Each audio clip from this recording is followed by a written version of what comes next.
Par là, ça me paraissait intéressant de vous parler des rôles aujourd'hui dans les organisations par rapport à la gestion du changement.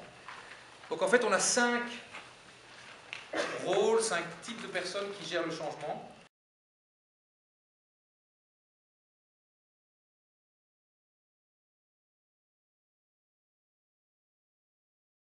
Aujourd'hui, celui-là se développe, je vous l'ai dit. C'est que pas mal d'organisations décident de dédier des ressources à la gestion du changement. Donc vraiment d'avoir des jobs qui sont créés pour la gestion du changement. Et donc, il y a aujourd'hui des chemins de carrière qui se développent pour être des change managers. Ça, ce sont ces gens-là. Mais être change manager, il faut être très clair, ce n'est pas eux qui mettent en œuvre le changement. Les gens qui mettent en œuvre le changement dans l'organisation, ce sont ceux-là, c'est-à-dire les patrons et les managers, principalement. Okay? Donc en fait, tout le travail de comment j'accompagne le changement dans les organisations, c'est de rendre les leaders, les patrons et les managers capables eux-mêmes de mettre en œuvre le changement. Et pour ça, ils sont accompagnés par des ressources qui, eux, ont la méthodologie, l'approche et peuvent en fait coacher le manager. Et c'est déjà une erreur que beaucoup d'organisations font. Elles pensent que ce sont ceux-là qui mettent en œuvre le changement. Non, non, non. Eux, ils conçoivent les plans de changement, ils accompagnent les managers, mais ce sont vraiment eux qui mettent en œuvre. Et puis vous avez évidemment le lien avec les équipes projets, peut-être un sujet dont vous entendrez parler. On parle de Project Management Office, c'est-à-dire des offices, enfin des équipes pardon, de Project Management.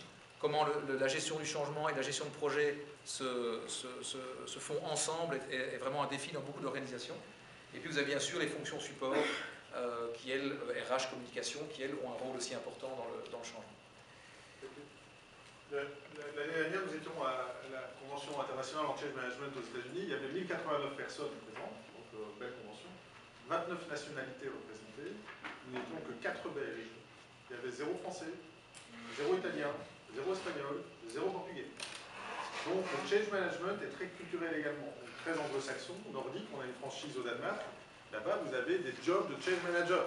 Vous tapez sur LinkedIn maintenant pour ceux qui sont change manager, vous allez voir qu'il y a des jobs qui se créent avec des descriptions de fonctions. Donc c'est un nouveau job à l'avenir, pour l'avenir. Donc réfléchissez-y aussi.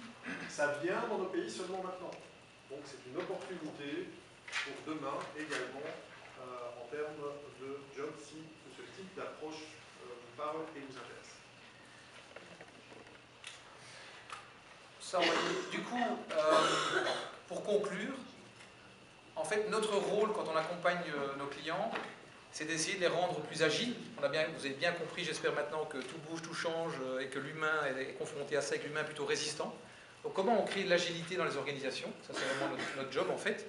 Et pour créer de l'agilité dans les organisations, on accompagne le fameux rôle que je vous expliquais qui se développe dans nos entreprises ici, le rôle de gestionnaire du changement. Donc on accompagne nos clients pour mettre en place des équipes qui vont accompagner le changement en interne. Ça, c'est le premier job. Le deuxième, vous l'aurez compris, c'est de former et d'accompagner les leaders, puisqu'ils ont un rôle tellement clé dans le changement, on les forme, on les accompagne. Vous avez compris l'intérêt de former les managers aussi, de les accompagner, puisque c'est eux qui sont c'est vraiment un rôle hyper compliqué, le rôle de manager aujourd'hui, parce qu'ils sont un peu coincés entre ce qui vient de l'entreprise, le top management, et les équipes qui souffrent parfois du changement. Donc ce rôle-là est très compliqué dans les organisations, et donc les accompagner, leur donner des clés, c'est très important. Et enfin, former des relais de la transformation, parce que quand vous avez des groupes internationaux, globaux, énormes, il faut des relais. Vous ne pouvez pas avoir un petit bureau là en centrale qui va faire du changement, il faut des relais dans les divisions, dans les business, dans les directions. Et donc il y a vraiment à créer un réseau interne à l'organisation pour accompagner le changement. Et ça permet de créer une culture agile.